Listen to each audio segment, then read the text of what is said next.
ഇന്ന് സെപ്റ്റംബർ 16 അന്താരാഷ്ട്ര ഓസോൺ ദിനം. ഓസോൺ പാളിയുടെ സംരക്ഷണത്തിന്റെ പ്രാധാന്യത്തെക്കുറിച്ച് അവബോധം വളർത്താനായി 1994-ൽ ഐക്യരാഷ്ട്രസഭ ഈ ദിനാചരണം ആരംഭിച്ചു.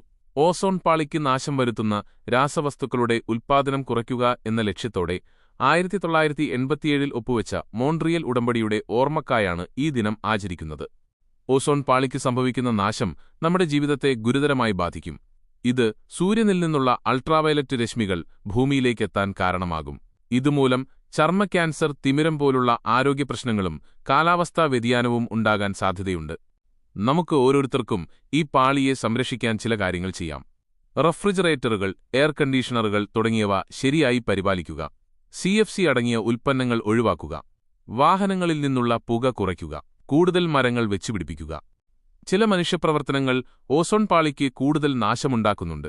റഫ്രിജറേറ്ററുകൾ, എയർ കണ്ടീഷണറുകൾ തുടങ്ങിയവയിൽ നിന്നുള്ള വാതകങ്ങളും വ്യവസായശാലകളിൽ നിന്നുള്ള രാസവസ്തുക്കളും വാഹനങ്ങളിൽ നിന്നുള്ള പുകയും ഓസോൺ പാളിക്ക് ദോഷം ചെയ്യുന്നു. സ്പ്രേ ബോട്ടിലുകൾ, ചിലതരം കീടനാശിനികൾ എന്നിവയുടെ ഉപയോഗവും ഓസോൺ പാളിക്ക് ഹാനികരമാണ്. ഈ വീഡിയോ നിങ്ങൾക്കിഷ്ടമായെങ്കിൽ ലൈക്ക് ചെയ്യാനും ഫോളോ ചെയ്യാനും മറക്കരുത്. എല്ലാവർക്കും എന്റെ ശുഭദിനാശംസകൾ.